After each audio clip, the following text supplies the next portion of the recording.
Well, good morning. Oh, this was hard.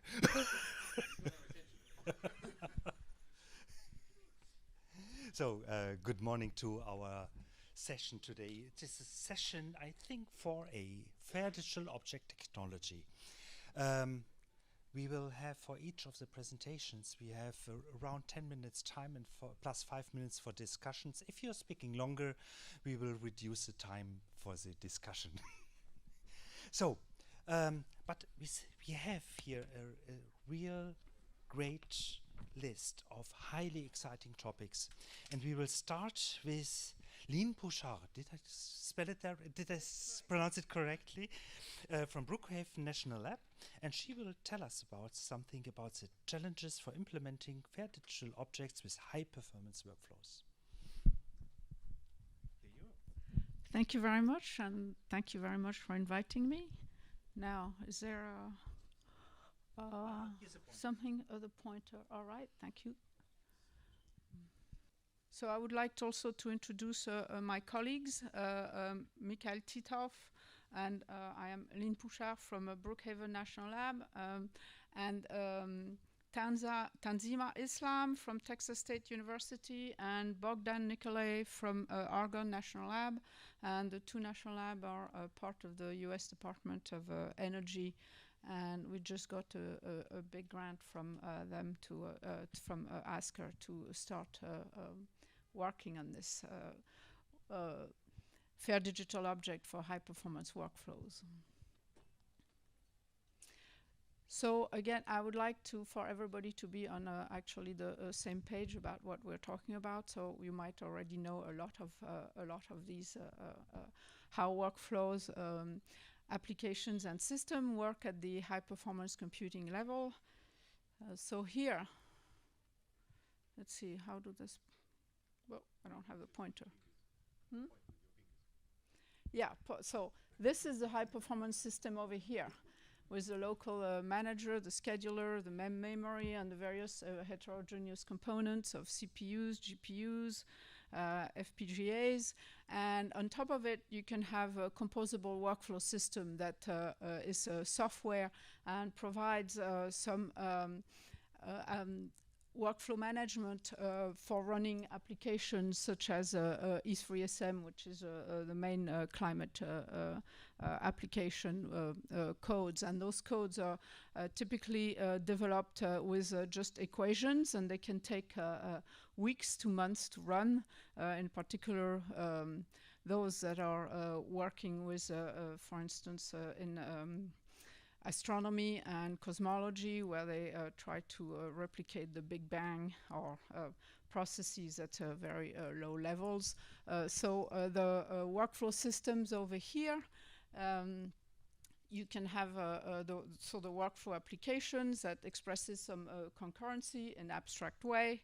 The workflow manager that determines control and data dependencies, as well as sizing of tasks and data items. The runtime system that matches the tasks to the available resources and submits the job to the local manager or scheduler. So this is like one of the systems with radical cyber tools from Rutgers University and Brookhaven that is allowing the applications to run more efficiently on the high performance system. And of course, performance instrumentation happens at every level, because with these high performance systems, what counts mostly always is like once you have the results and you know your code works, is to improve performance. So now you will notice that these little blockout words have disappeared, because we're talking about hybrid workflow application and systems. And hybrid here means the inclusion of data-intensive and machine learning applications in the workflow systems. So this is what I have represented here with some neural networks. So at this part, some of the machine learning applications can be used in addition or together within the workflow in order to help run the application. So it will run the application more efficiently. So for instance, in terms of exploratory research, or for triage or classifications, or tools that data-intensive systems are extremely well suited for, and they can also reduce time of performance, or they can be used for mini apps and things like that that are used for timing this performance. So this is what we talk about when we talk about hybrid workflow applications and systems in high-performance systems of the type that the Department of Energy has commissioned and is running. Oops, where am I? Whoa, all my slides jumped. Okay. And please, interrupt in the middle if you have any questions. So we have a lot of different types of digital objects in these high-performance hybrid workflows. And so I'm here to present challenges, because it's like the FAIR has not been very well integrated or accepted by the high-performance community. People know about it, some of them, not all of them. They provide lip service to it, if at all. However, there's not very many technologies that allow FAIR to be implemented in these with these technologies, about all of these at all levels of the stacks.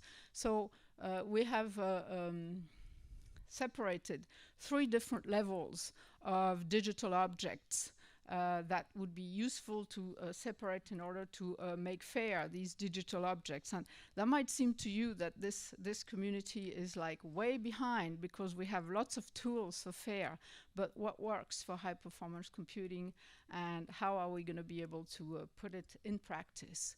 So these are some of the common challenges to these digital objects. So the first common challenge is the selection. What are we going to make available for software and data to become FAIR digital objects? So in particular, somebody talked this morning in the other rooms about the various software libraries that change all the time. But here, if we can put the submission scripts, the libraries under a version number, but the computing environments also change.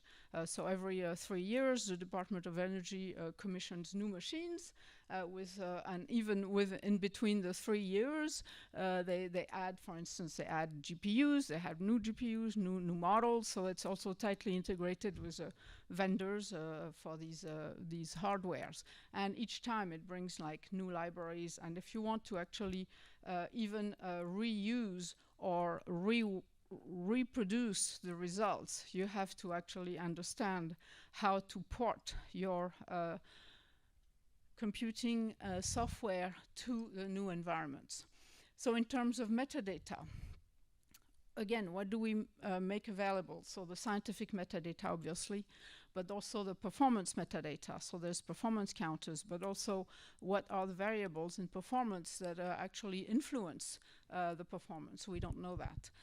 Instrumentation choices for that, and I mean like it could be print statements inserted into the code in order to bring out some particular performance counters and measure the performance.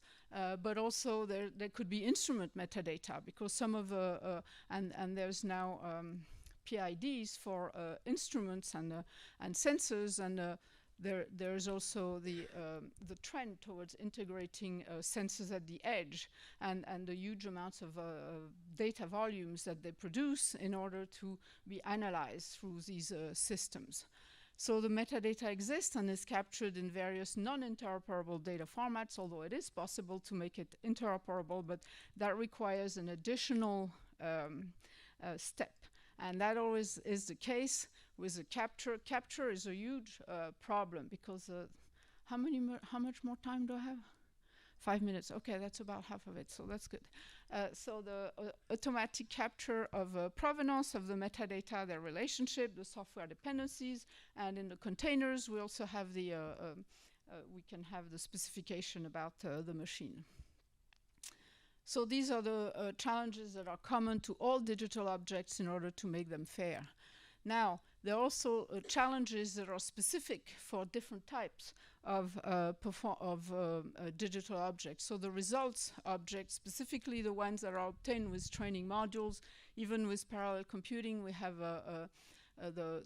these training models are non-deterministic processes, and therefore we need to do some uncertainty quantification at the end and the results in order to understand the various sources of variability in the training models. The performance objects. So this is a diagram of performance for the NW-Chem chemistry code, which is being run on some of these machines. And here we understand the size. So of course, some of the performance tools that exist for workflows typically give you a profile. And when you're developing the application and trying to optimize it for better performance on these systems, a profile is not necessarily useful, especially for workflows, because you need to capture the dependencies. If you have one particular task that's waiting for the result of another task in order to execute, that produces latencies, so you actually need to capture the trace. And here the example is for about 1,000 time steps of a protein binding to a membrane per minute in the code that produces 1 terabyte of data. Of course, this is not, and that's was an old experiment with NW-Chem. This is not all of it is useful. You don't want necessarily to make all this fair, but what actually do you make fair? And then we also have the intermediate objects. So intermediate objects capture the evolution of intermediate results and performance data. Intermediate object refers to also to checkpointing in these running of these simulations with machine learning or without machine learning, but the running of the simulations with the workflows. If your simulation is going to take like a week to run, and of course there's going to be, and it's running on like 2,500 ranks, MPI ranks, 1 rank per node, we're going to have something that fails. So you don't want to you want to periodically capture the intermediate state of the simulation results. We have challenges for each type of these. So for the results objects, this is the kind of things you can also make available, but you make available the training models. And there, where does it go? What are the repositories for this? This is not, and this is again a question of sizes. For the performance object, if the performance data is reduced, you want to make available. Do you want to make available the compression or selection algorithms, or the parameters, the thresholds that are used, the relative importance? And for the intermediate objects, you also have to take into account the heterogeneity and complexity of the storage hierarchies. That make the selection of digital objects more complex, and this is a level where you can also have querying, and then you need to provide some new types of indexing in order to make that querying more amenable. And the overhead, it also introduces overhead in performance. So this is my last slide. What are some directions to approaches for future solutions? So I'm not providing solutions here. So what kind of fair tools and FDOs can we incorporate in the existing HPC AI infrastructures? And of course that infrastructure itself is not homogeneous. You have cloud, you have different policies of access at different systems. So which tools and abstractions are appropriate, which ones will get the community and vendor update, how much effort is needed, at what level of granularity, will the agencies and program pay for it, will the policy support it? So the goal here is to minimize user input and automate metadata capture and fair making. And so who are the, because if some of this can be done after the fact. However, when you make your final results or your performance results available, but scientists won't do it because they don't have time, they don't have the bandwidth, they're not funded for it, they don't see the benefits, so they won't do it. So the best is to actually try to automate and make that fair at the input, so at the beginning, so coupling it with running some of those simulations. So the people that need help, our users, are the scientists who develop and run these domain applications. You have the scientists who run the HPC facilities and help run the codes on the machines and help these first scientists to run on these HPC machines. You have the HPC software developers who provide new libraries and adapt code. Of course, there's also the vendors and all the research software developers who work with the vendors, and the computational scientists who propose and implement data services. And that's me here. Thank you. Thank you very much. Lien, thank you very much for this exciting talk. For everybody who has questions, I would like to ask to postpone them into the lunch break because we don't have that much time. I'm sorry, I didn't make the 15 minutes restriction. Yeah, thank you very much again. And now I would like to ask Nicolas Blumenröhr, and with the title Fair Digital Object Application Case for Composing Machine Learning Training Data. Wow, what a title. Nicolas, yours. Yeah, thanks a lot. Yeah, hello everybody, and thanks for joining the session. Yeah, we will wait one more second.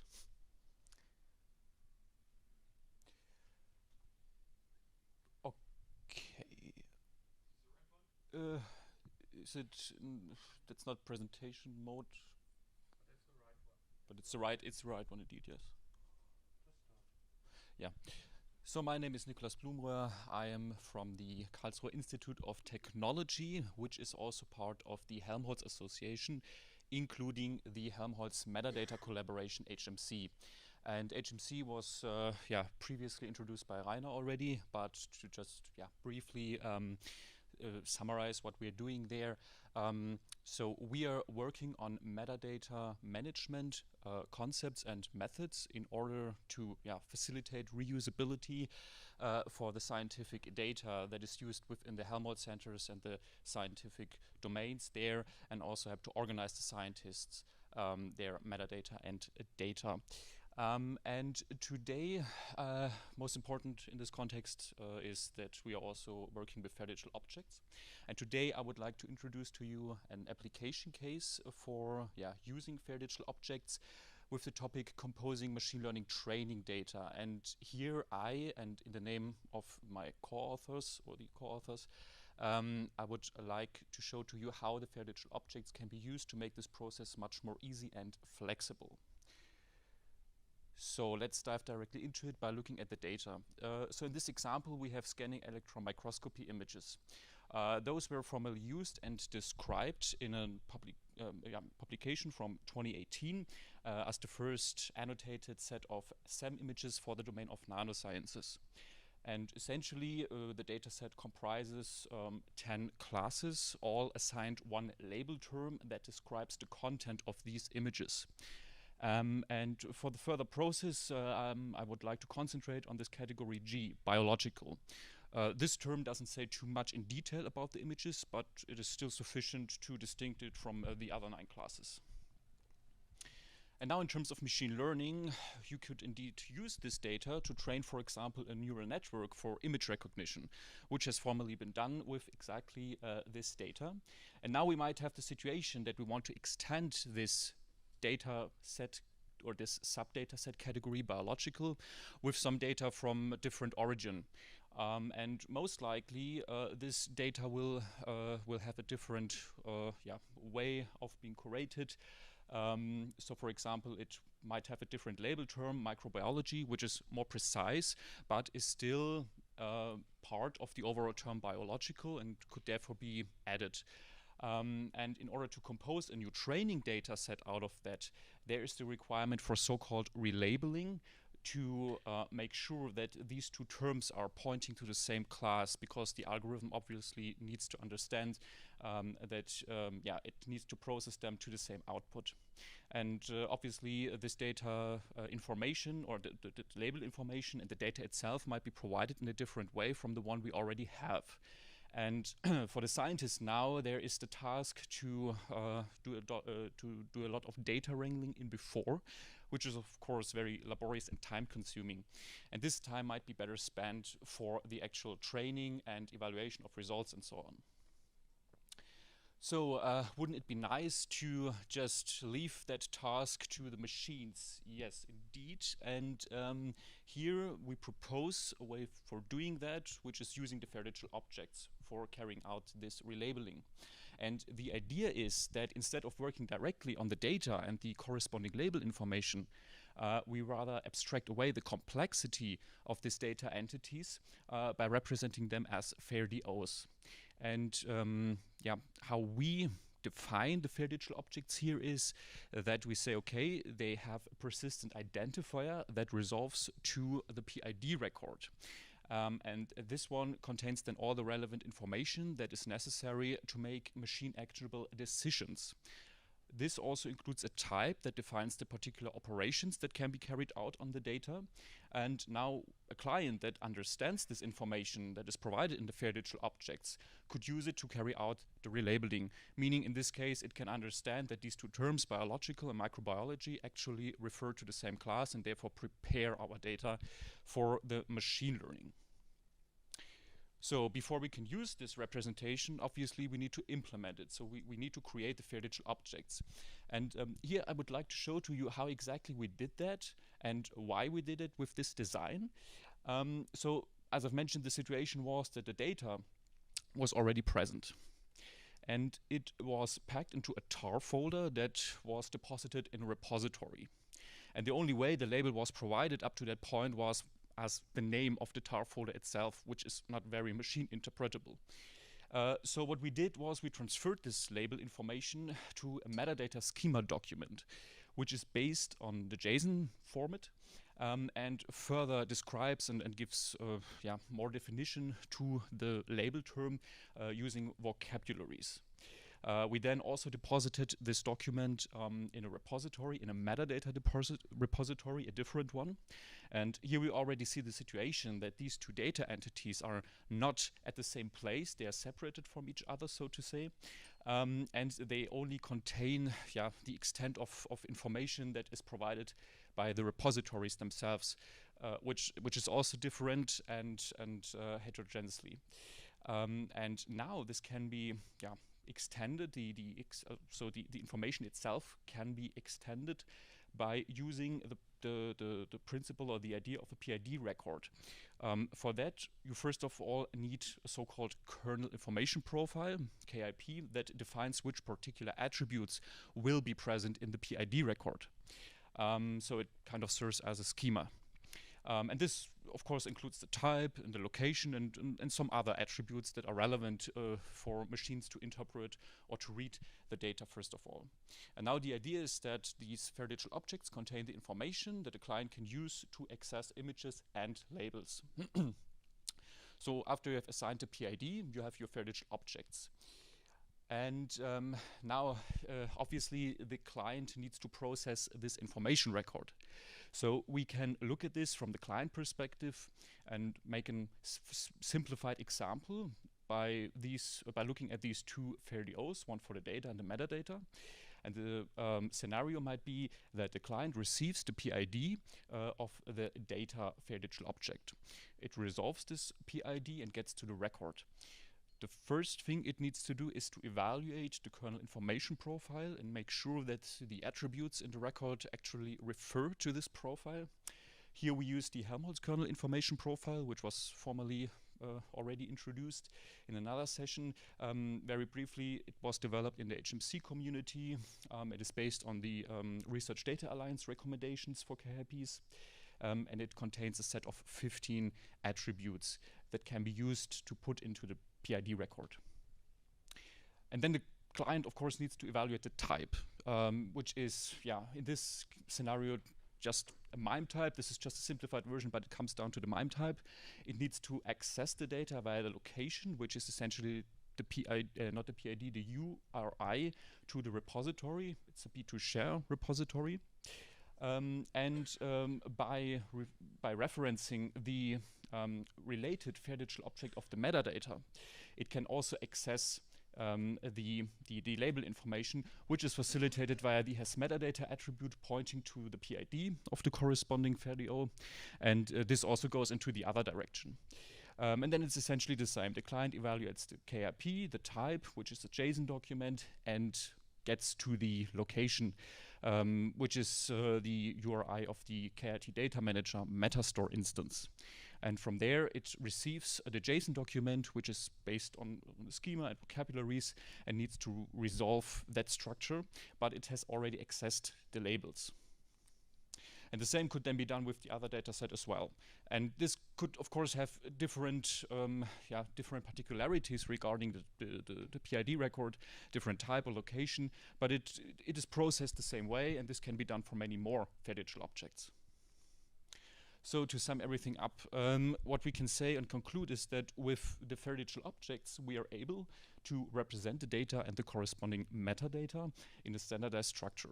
And this is the first very important step towards automation, because this is what a client can use on a general basis. Up to that point, we enable the access to the label information, from where the client then needs to further process the JSON document, which is standardized with schemas and vocabularies giving context to the label information, and with that you can relate to the other label terms.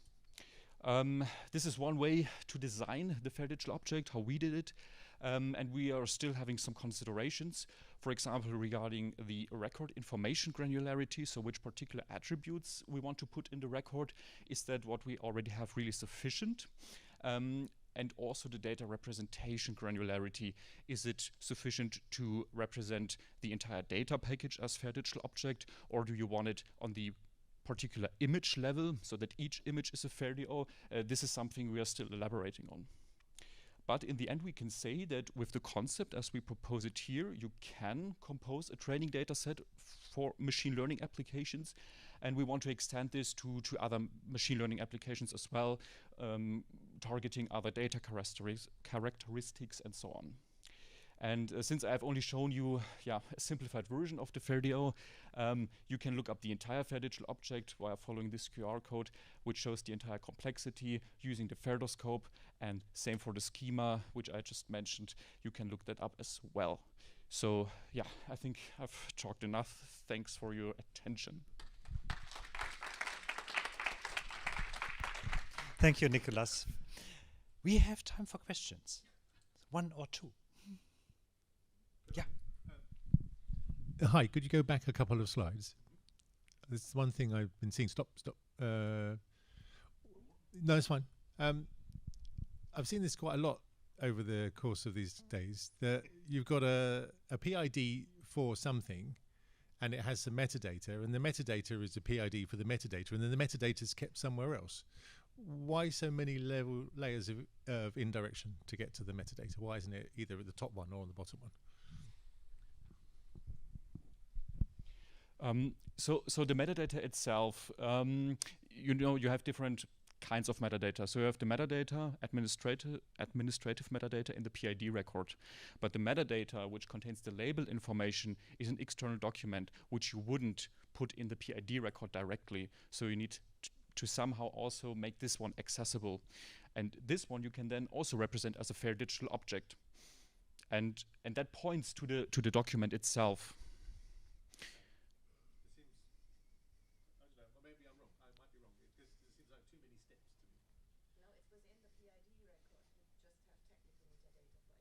This is the administrative. So that's all in the bottom right thing, yes? That's where the actual metadata is in the KIT metadata store. Yep, this is the metadata or the label information we're talking about that we're interested in. But it wouldn't make sense to put it in the PID record directly. So these are not like RDF triples or something like that? No. Oh, okay, In theory, you could already resolve the PID of the fair digital object for the metadata, and then you don't necessarily need to go through this step. But this is most likely the scenario we have, and it just points out that these fair digital objects that are related through this application case, you need to say, can be accessed and are related to each other. Yeah. Thank you very much. I'm sorry, I have to postpone now the question also. Yeah. I would like, thank you very much, Nicolas. I would like now to introduce Christophe Blanchi from Donor Foundation, talking about interacting fair digital objects, FDOs, for secure processes. And I think you'll need the microphone. Oh, yes. Yes, thank you.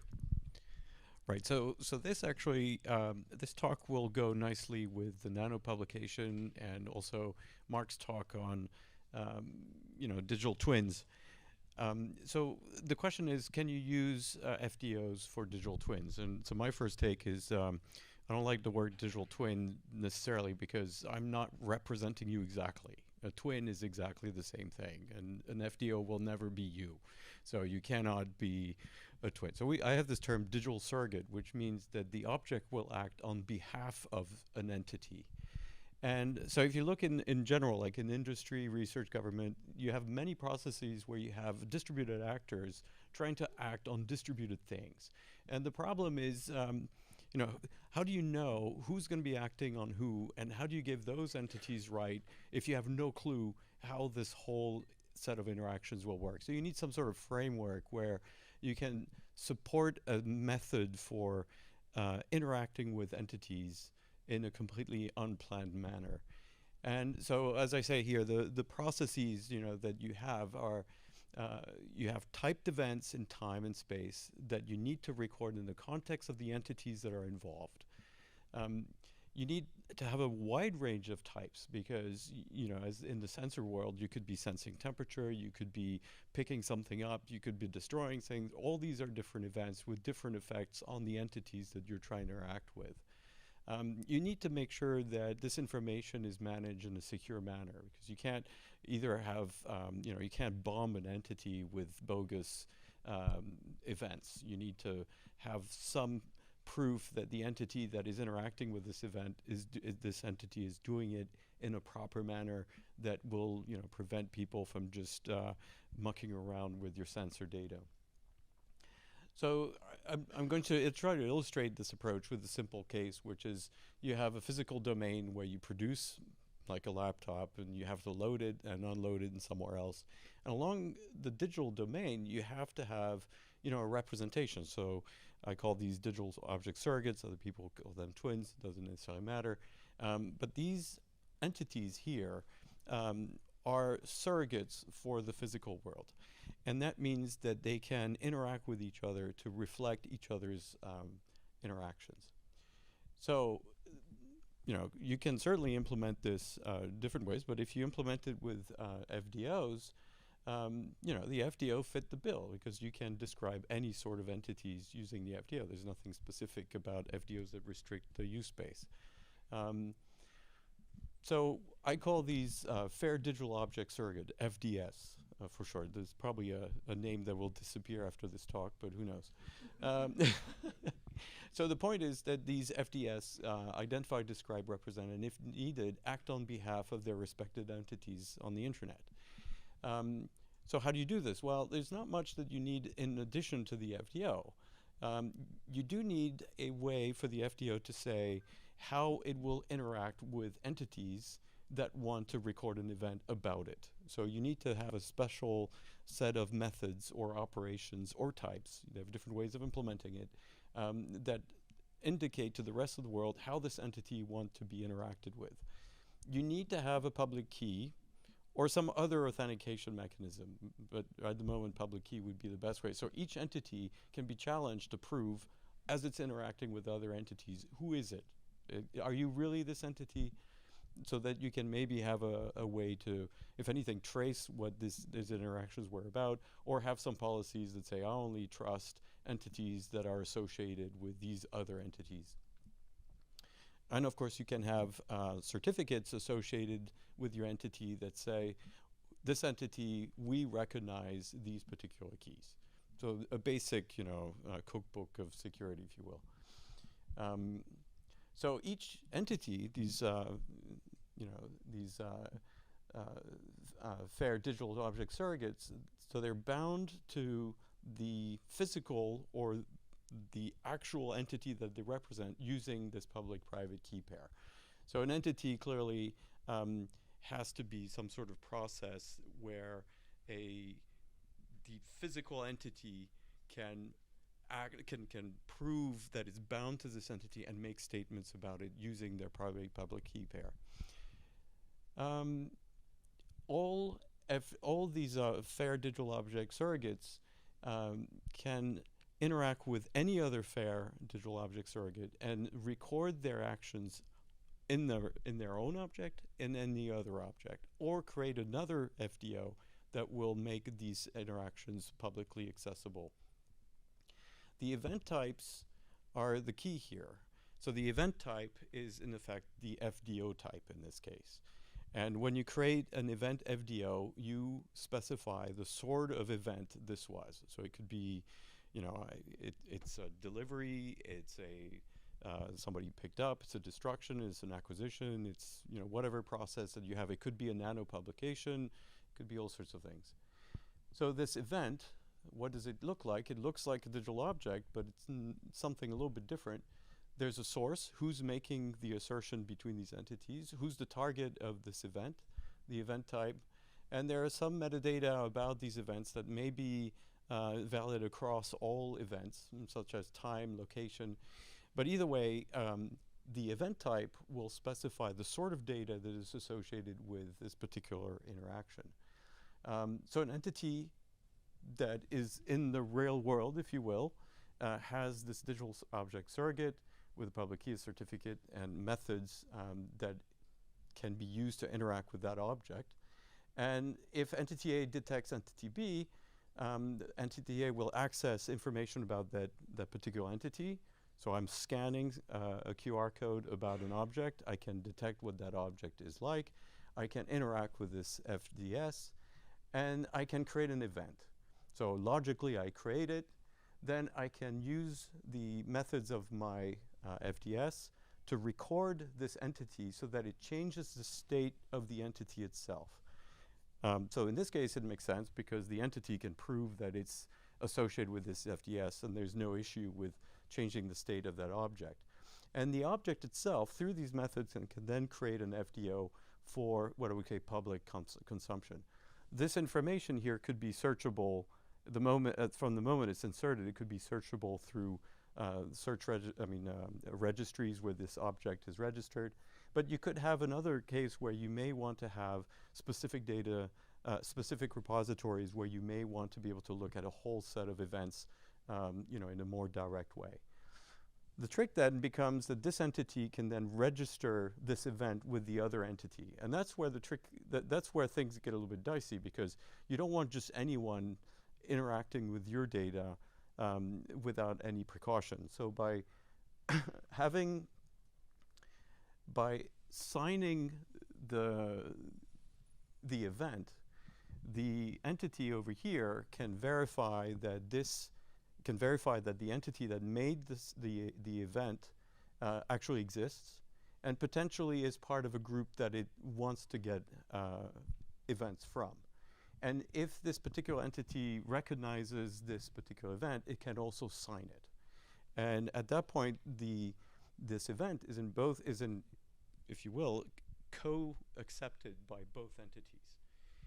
And so this particular event can then be published as a proof that two entities were in accordance over a particular event. Right, so entity B, though, can have policies as to whether to accept this or not. It doesn't necessarily have to be, this event is signed by the entity A, therefore I should accept it. You could have policies that say, no, entity A has to be part of another group, and they have to prove that their key is endorsed by another entity. So you can make policies at the level of entity B, but presumably if you're doing this at an industrial level, you'd want to be able to have any delivery truck, for instance, scan the packet that you're trying to send and make a statement saying, I got this packet at this point at this time, and I unloaded it at this point at this time, and I don't necessarily have to have an agreement with the organization that manufactured the packet ahead of time. So in general, because these FDS and these events are FDOs, well, they're searchable, they're findable, accessible, or reusable. So the idea that you could then search the event space to figure out specific things about objects becomes a possibility. This idea of signing events has a couple things. First, it allows you to make sure that you know who made the event, but it also provides veracity and integrity as to what these events are.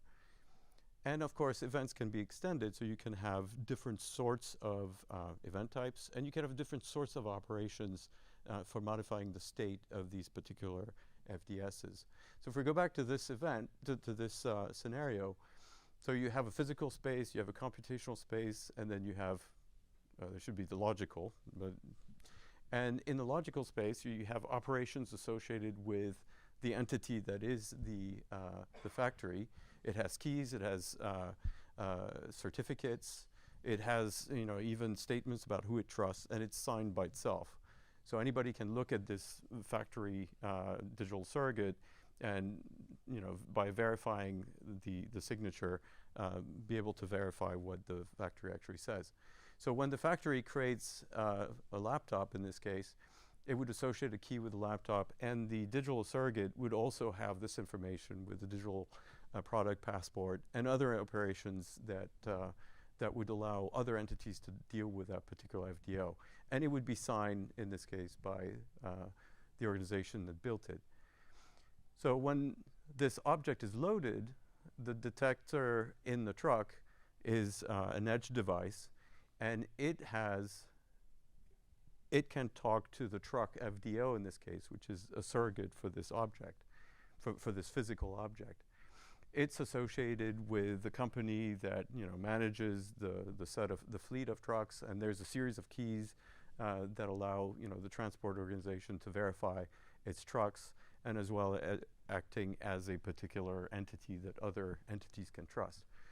So when the truck detects the object, then the truck interacts, the edge device interacts with the truck surrogate, which then creates an event and signs the event with the truck key.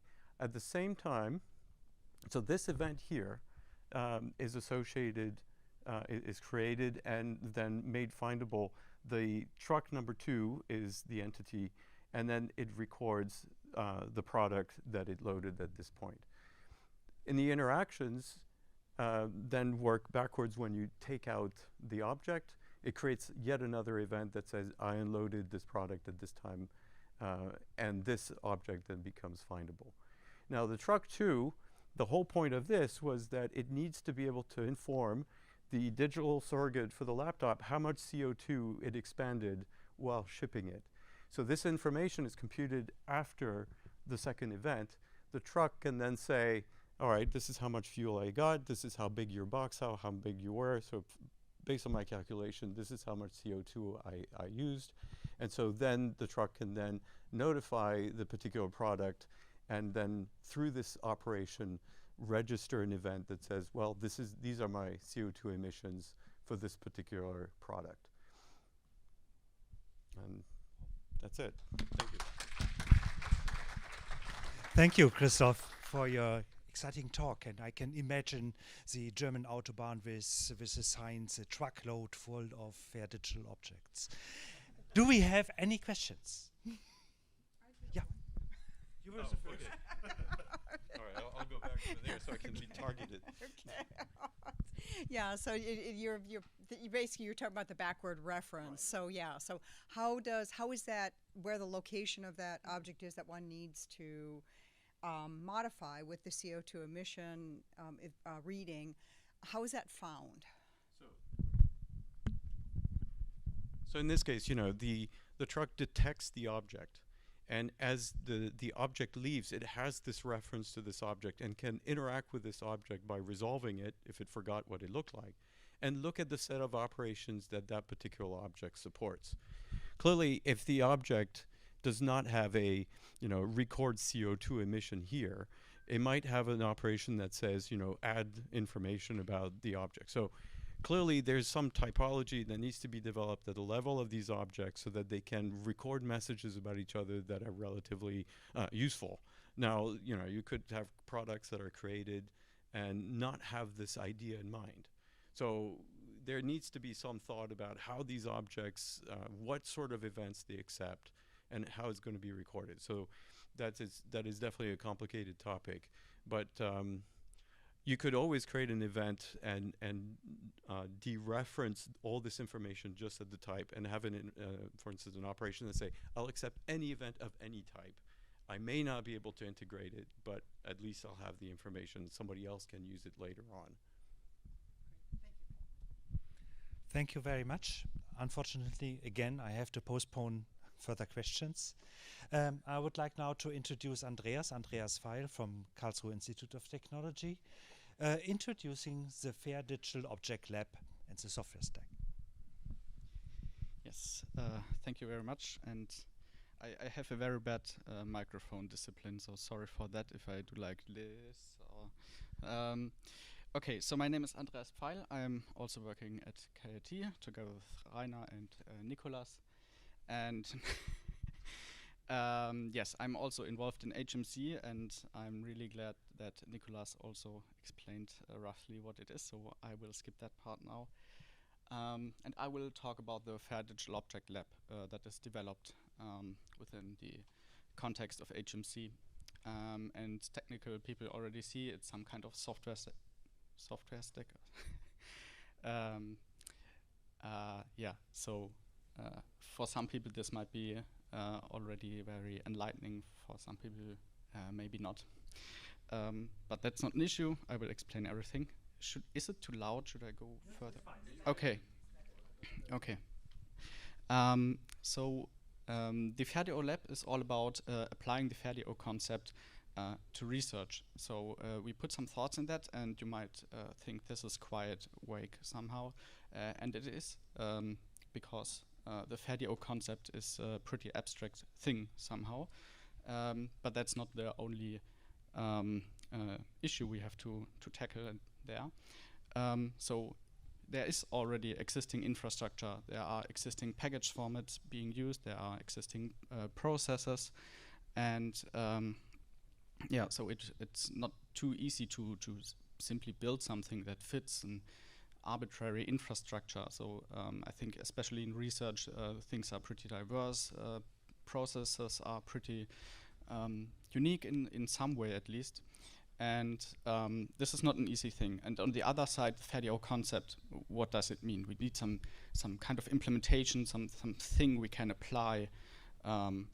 And maybe you will also notice that I focus on the technical issues here. There are probably also communication issues we have to solve, etc.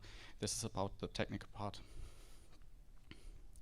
So on the one hand, we now have to somehow define what we mean by the FDO concept. So we define generic technical FDO workflows, let's call it like this, and we implement these workflows in integrable building blocks, so we can put it at the places where they probably fit in something somewhere here. So what does that mean? So let me give you an example. So this is an shortened example workflow. Let's call it a create a FDO workflow. And at this point we make some assumptions already that people stored their data somewhere already, and the optimistic assumption that people also collected necessary information to create this FDO. And if we are at this stage, the next step would probably that we want to validate this information, right? We want it to be consistent. We have the idea of types, so we can check if the values are correct. Are they in the correct format? So, for example, if you have a date, is it the date, the type that expects it to be? So, some kind of type checking at least could be done here. Then we would somehow create the PID with this information record. I think this is an interesting step because if you upload something to Zenodo and you don't provide your own DOI that you created somehow, the control of the DOI is at the Zenodo's point. So if you move your data from Zenodo away, it's not like you can take it away with you, like you can move your phone number. This is an interesting step. So we say, okay, you might want to use your own handle prefix in our case, and create your PID on your side. Next step could be storing the PID in something that I call a logbook. So this is really, let's call it a safer place. It's the first thing after you create it, you will want to store it. You don't want to forget your PID, otherwise you won't find it anymore. So this probably should be your first step before you distribute it further to other services. Creating your FDO should not be the ending step of all your story, of your research story. You will want to reuse it probably somehow at some point. So the idea is that we enable people to distribute the PID and, for example, to make it searchable. So in this case, we use an indexing service and Elasticsearch to index the PID and the record information. For distribution, we use also existing service, the RapidMQ in this case. It's a simple service that receives messages from services and distributes it to other services that asked or noted some interest in this kind of messages. These three steps are implemented a single service. We call it the type PID maker. And the idea is that we want to be able to validate all information that we use to create a record. So to really, really ensure that these two steps happen in this order, we simply use it in the same service. And similar for this one, to make sure that we really don't lose the PIDs, we use the same service here to store them. You can reconfigure it, of course, but this is the default behavior. So our approach in the end would look like this. We have some technical workflows. This is the what does it mean to apply FDO to our infrastructure. And then we can cherry pick the building blocks and put them where they fit into our infrastructure. We don't need to include all of them. It can be adjusted. This is the idea.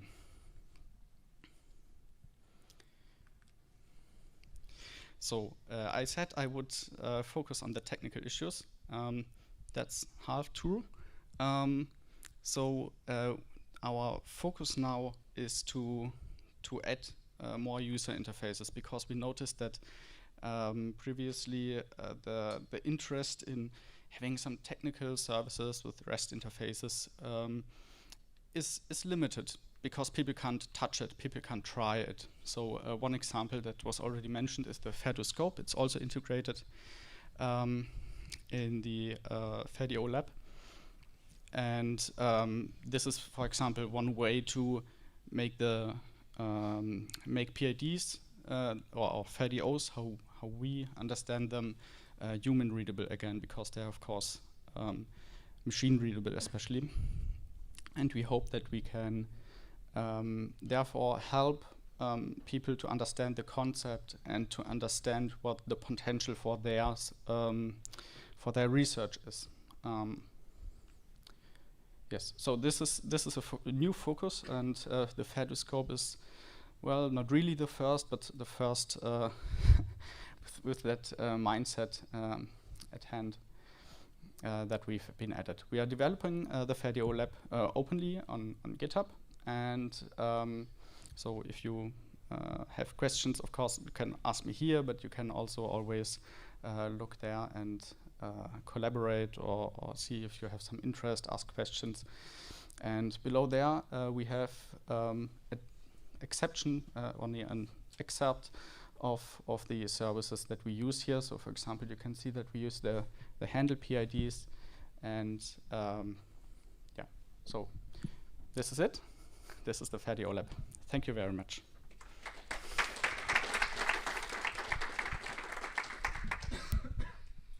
Thank you very much.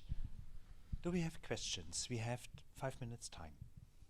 Yeah, of course. Maybe you start the PIDs. Please come to the microphone. I'm sorry, my line is limited.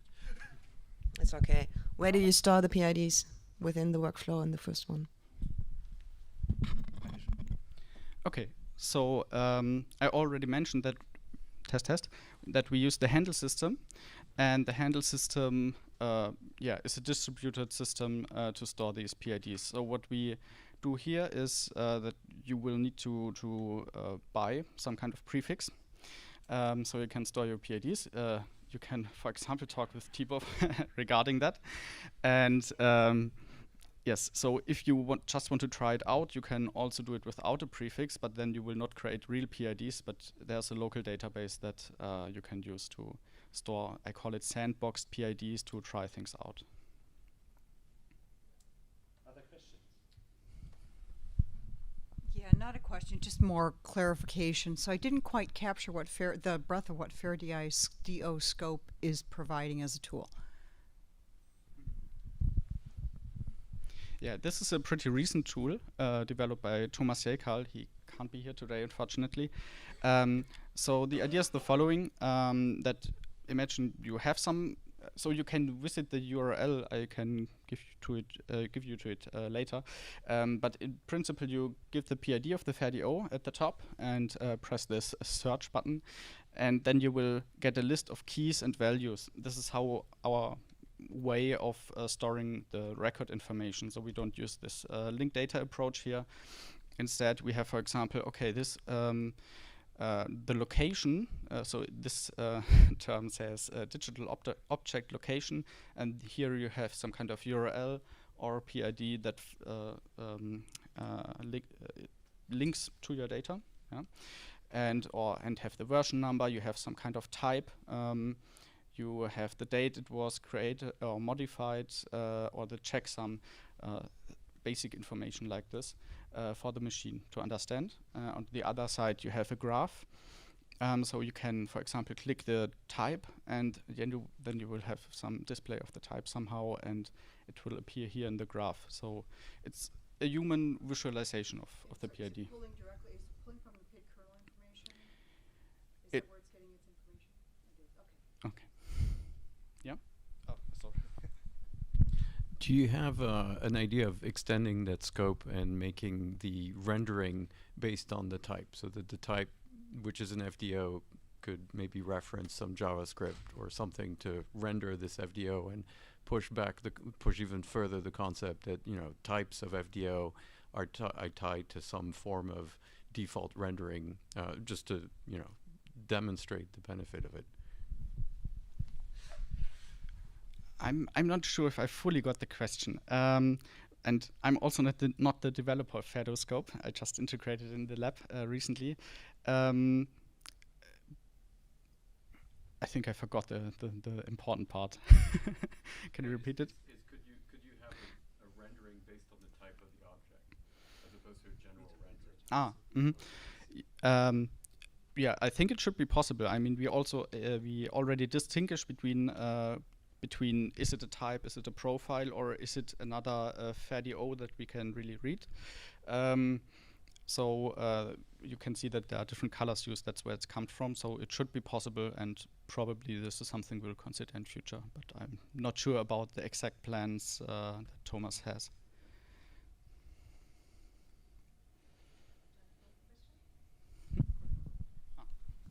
Does this mic work?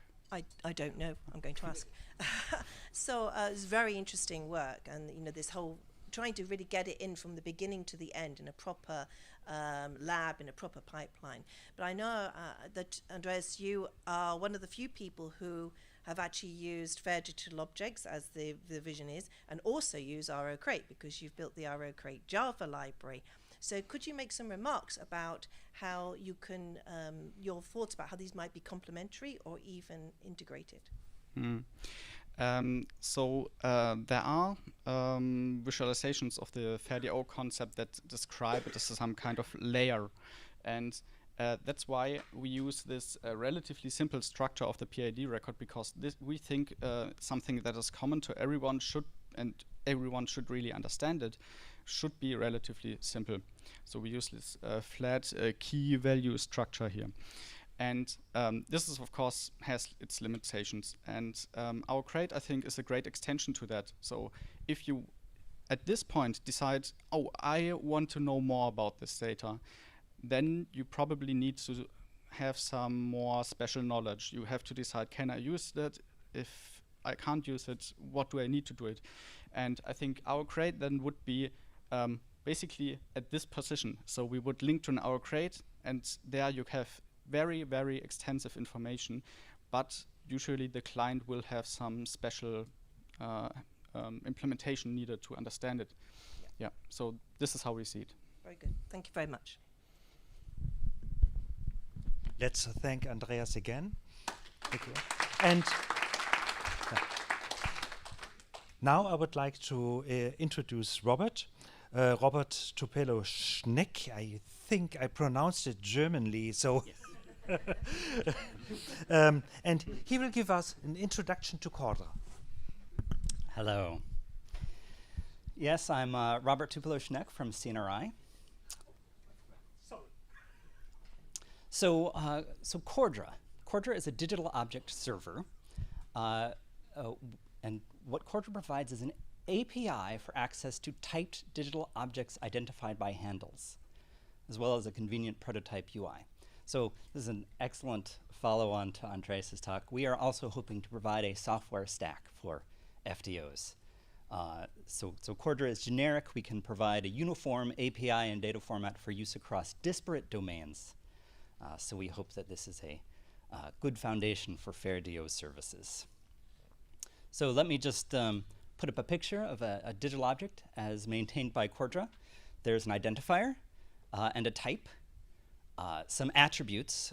In this case, there's content, which is a block of JSON which matches the schema defined by the product type.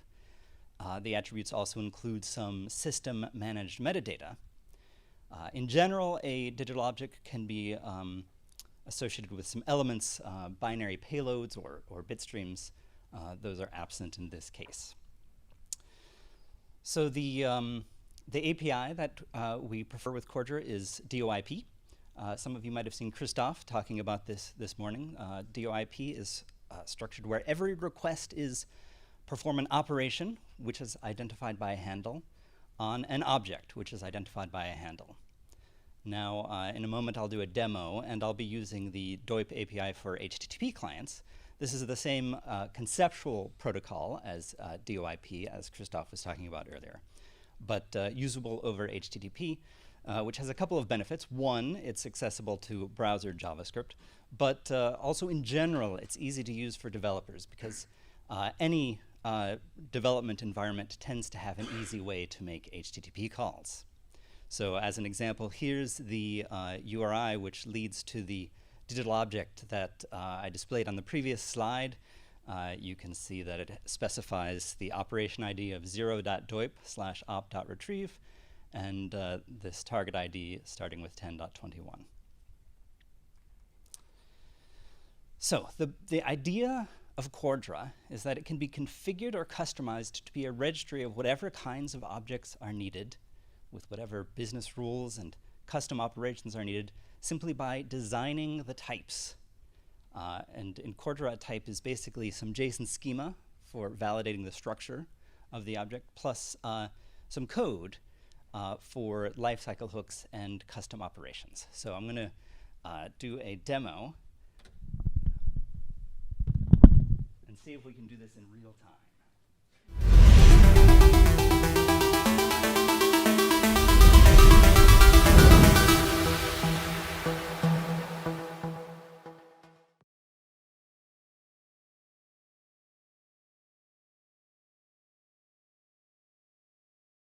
And I am going to send an operation to Cordra running on localhost. This is a fresh Cordra downloaded from cordra.org. All that I've done is I've configured the admin password and the handle prefix. So I'm gonna perform the create operation on the service object. If you saw Christophe's talk, you'll remember that he mentioned that digital object interface protocol services are themselves digital objects which can be the target of operations. So I'm going to ask the service object to create a digital object of type document, and I'm specifying the attributes.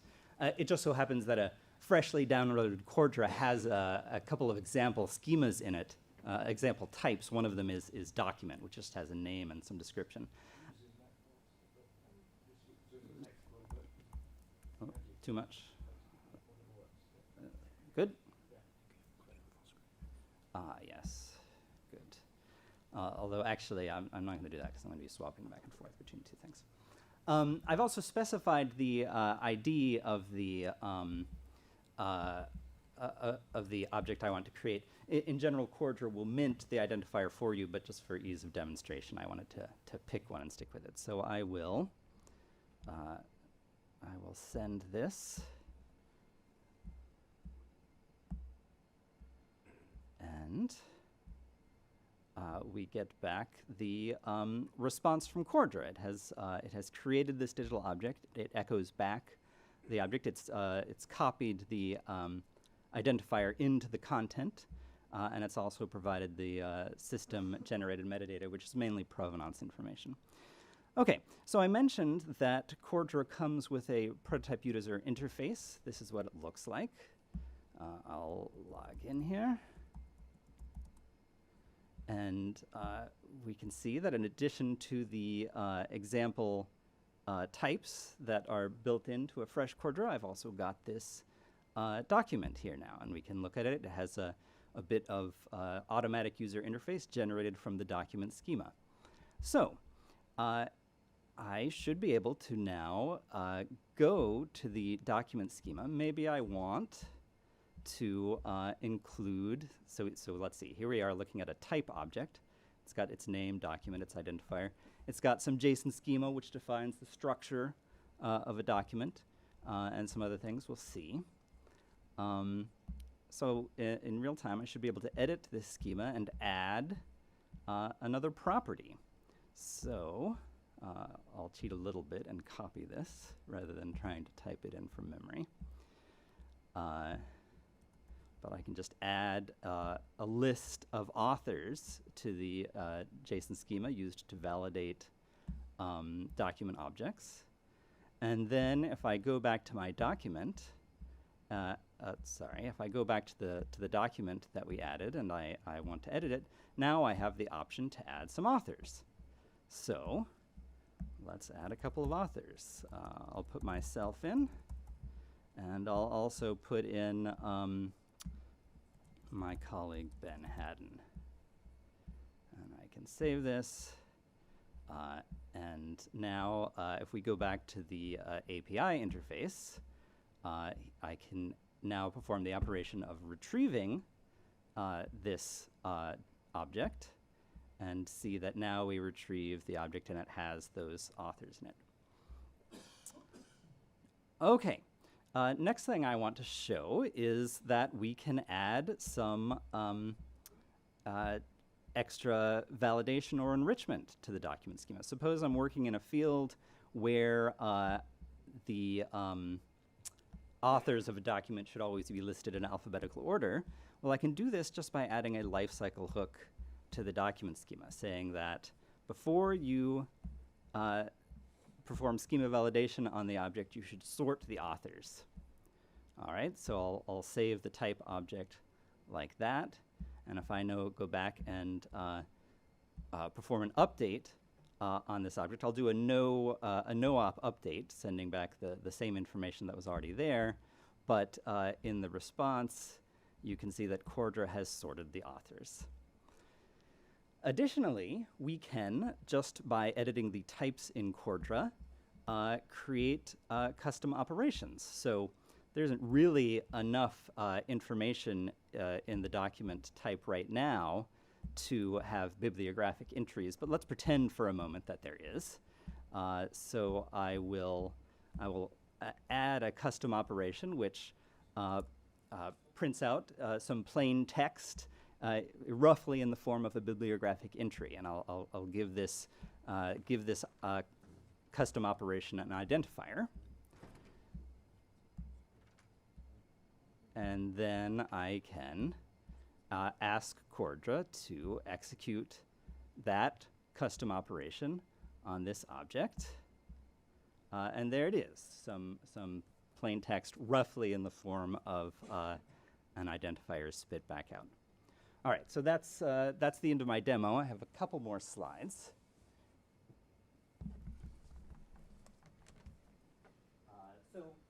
So our goal with Cordra is, I hope I've demonstrated that by doing the lightning fast demo, to make it convenient for development and prototyping, but additionally, we have made Cordra so that it can scale to production.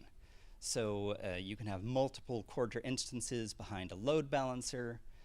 You can use a distributed data store like MongoDB and Elasticsearch on the back end. This allows you to have no single point of failure and also to achieve high performance. And just finally, we do have a couple of Cordra instances out there in production that I'll mention. One is the DSB, the Derivatives Service Bureau, which grew out of the regulatory initiatives after the financial crisis to generate ISIN identifiers for financial derivatives. They've been using Cordra for a long time. They have a lot of objects and a relatively high throughput. But in terms of fare, they use Cordra on the back end, which means that the uniform API is not exposed to the world. We also have a newer Cordra user, BSI Identify, the British Standards Institution effort to identify construction products. And for them, Cordra provides the user-facing API, which means that this uniform interface is how their objects are accessed, and we believe that this is the best way to connect with the FDO principles. Thank you very much. I would love to hear from you by email or on our Slack workspace, and you can find it at cordra.org. Thank you very much. We have time for a couple of questions. Beth, may I give it to the back first? Please come to the microphone. And no, you have to answer that, and then you'll get it. Sorry. It's great to see JavaScript implemented to be able to do the operations.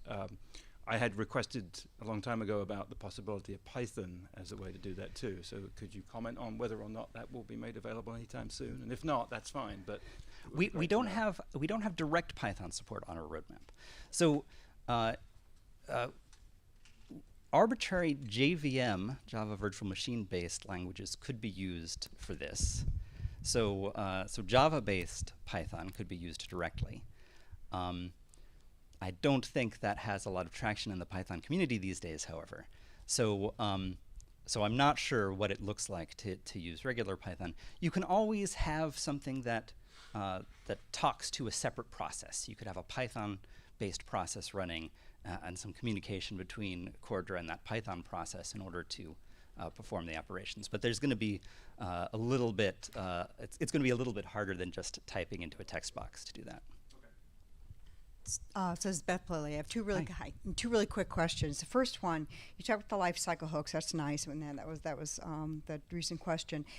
What triggers that? Are there things outside of the browser interface that can trigger those hooks to execute? So the lifecycle hooks per se are part of the lifecycle of the object, in the sense that if you're creating or updating an object at certain points, code that is configured along with the type will be run. So the example I showed was before schema validation.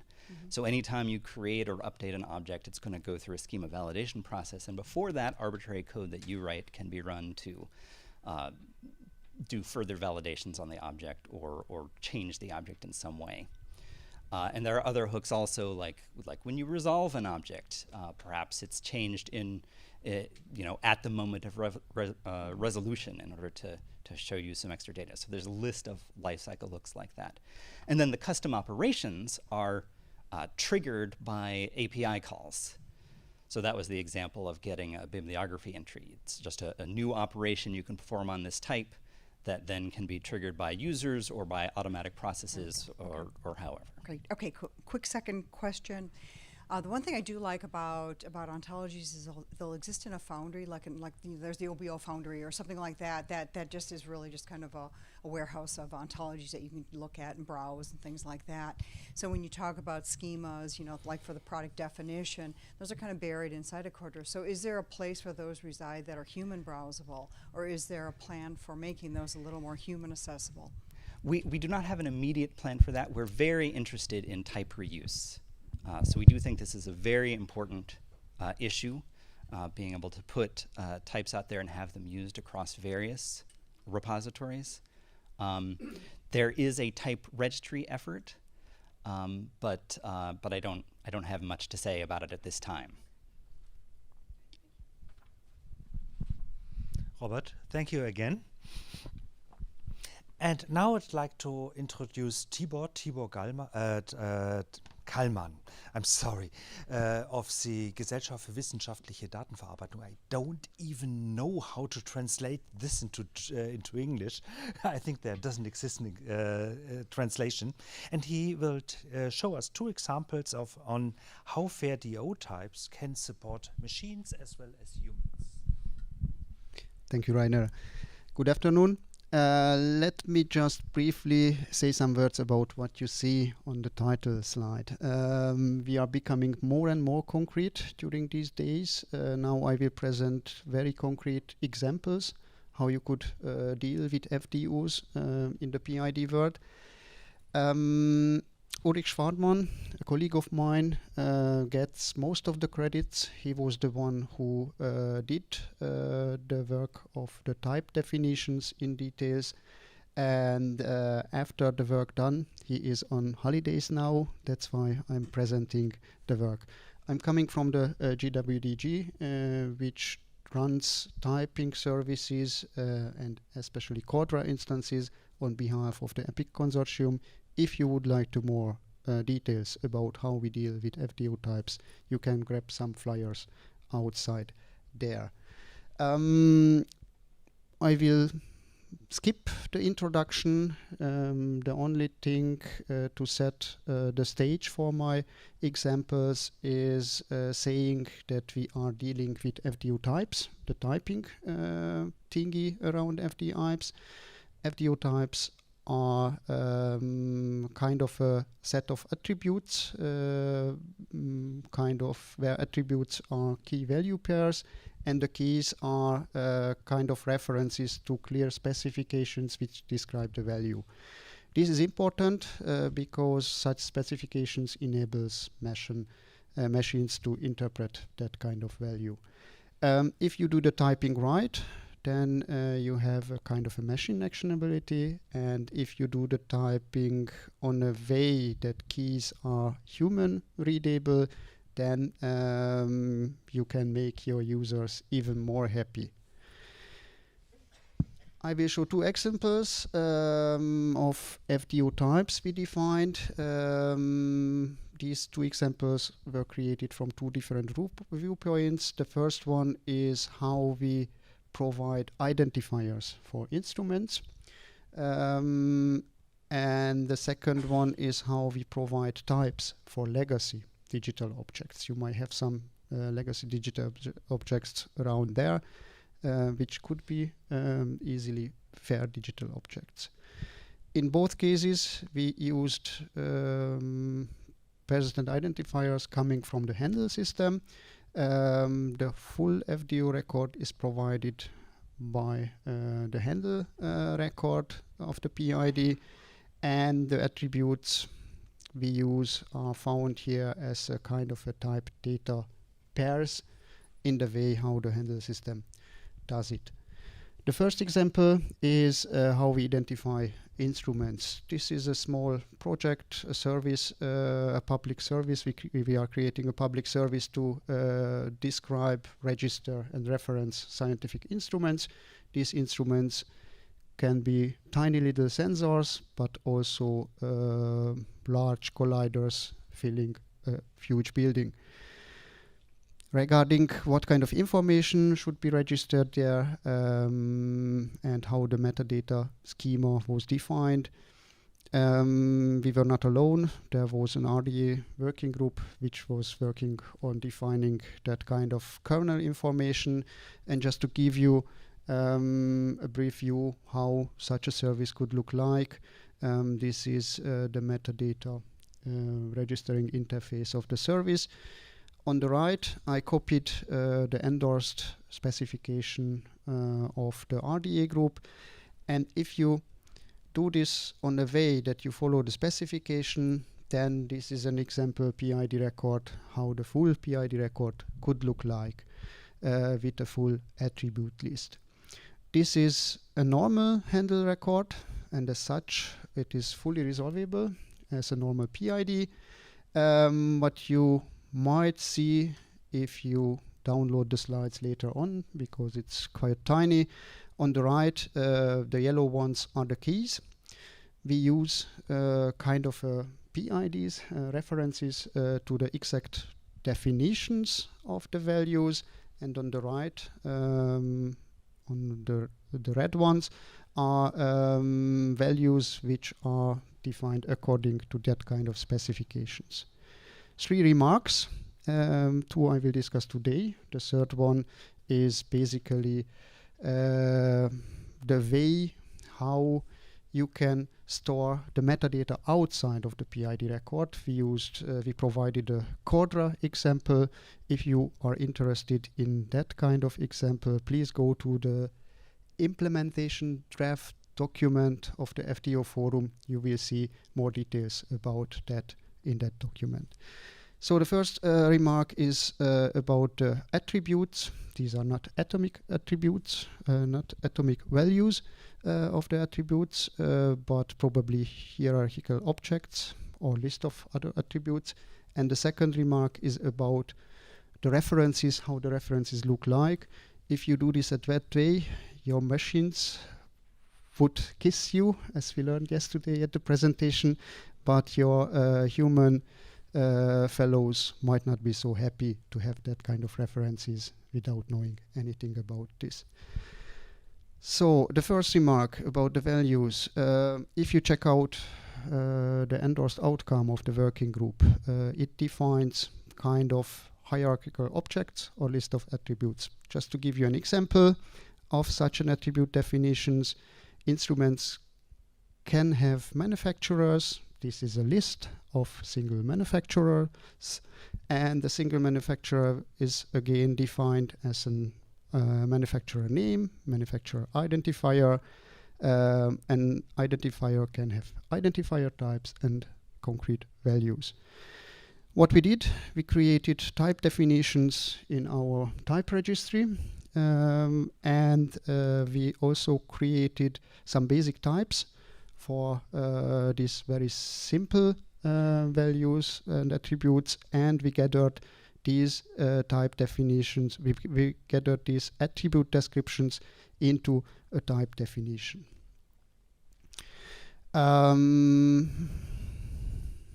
Just coming back here, in the bottom you see this is a particular reference for an exact description. If you don't like it because you are a human and would like to see some more human readable version, then an option would be to define some streams which are the names of your attributes, and under the types in the PID record, so where you put your keys, you would use the key names as they are given in your exact description in the definitions. That way you wouldn't lose the machine readability, but you might make your human users even more happy. Jumping to the second example, this is a use case evolved in the digital humanities domain when DARIA, which is a European Research Infrastructure Consortium for Arts and Humanities, launched one of its repositories. It was 5+, probably 5++ years ago. At that time, the PID record, the structure of the PID record was created. This was far before the FDO record discussions were done like today we do this. The PID record in DARIA uses key value pairs. The keys are human readable keys, and the values are acquired atomic values. Why this is important and why this is good? It is good for humans because the keys provide kind of expectations how the value space could look like. An example is the file size. If you see that this is a kind of a file size type, then you will know this has some numbers in it, and if it is a checksum, you have also expectations what you can see and expect there. There are some issues, however, especially because these kind of human readable keys doesn't provide the kind of exact definitions machines would require. So coming back to the example file size, if you see some numbers, you don't know, or the machine doesn't know whether it is expressed in bytes, kilobytes, kibibytes, megabytes, ppbytes. If it's about a checksum, you don't know with what kind of algorithm the checksum has been generated, or even a simple date can have expressed in various formats. It can be a date, it can be a time. You don't know anything about in which time zone the date value was recorded.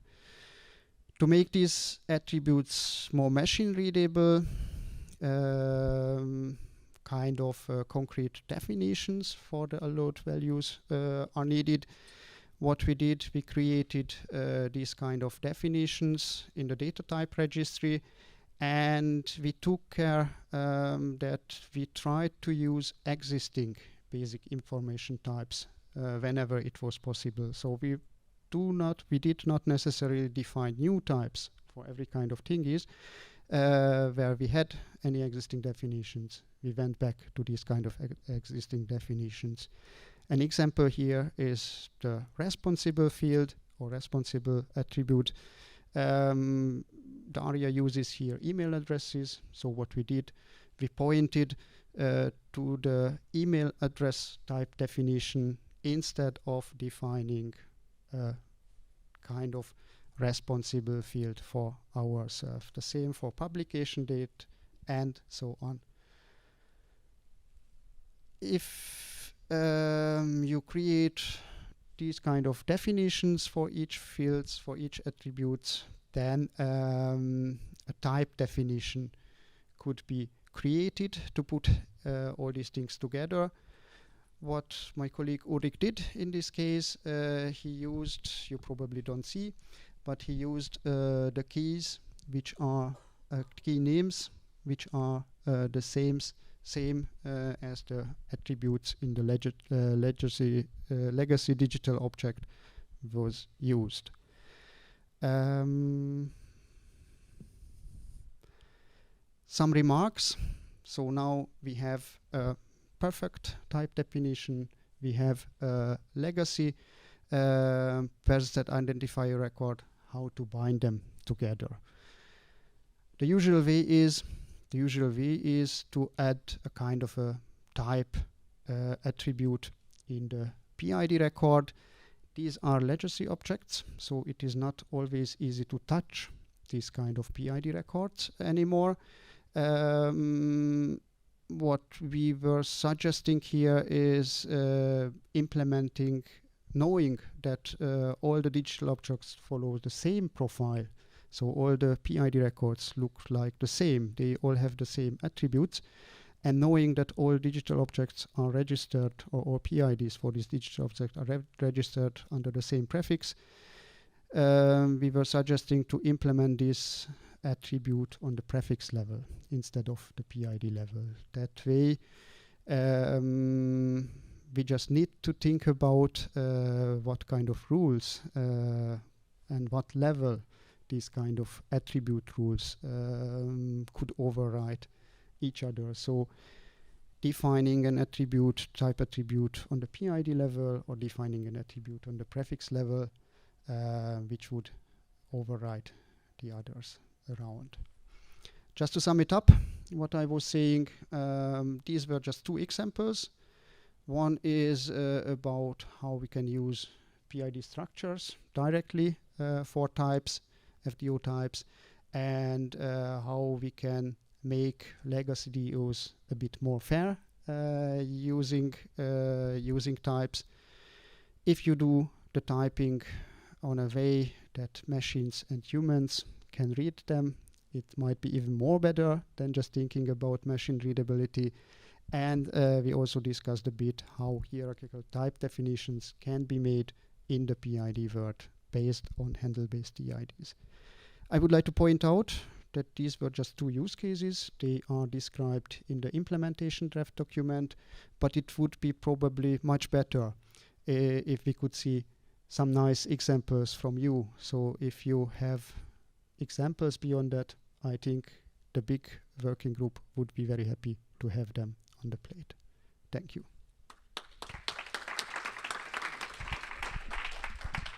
Tibor, thank you very much. So we are running out of time. So if you have any questions, please grab Tibor or the other presenters. We will continue now with lunch.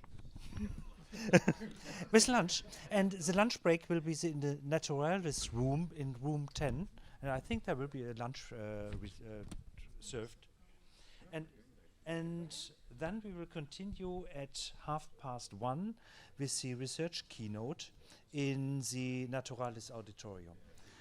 I would say thank you very much. Thank you to all the speakers, and thank you to the audience. Bye bye.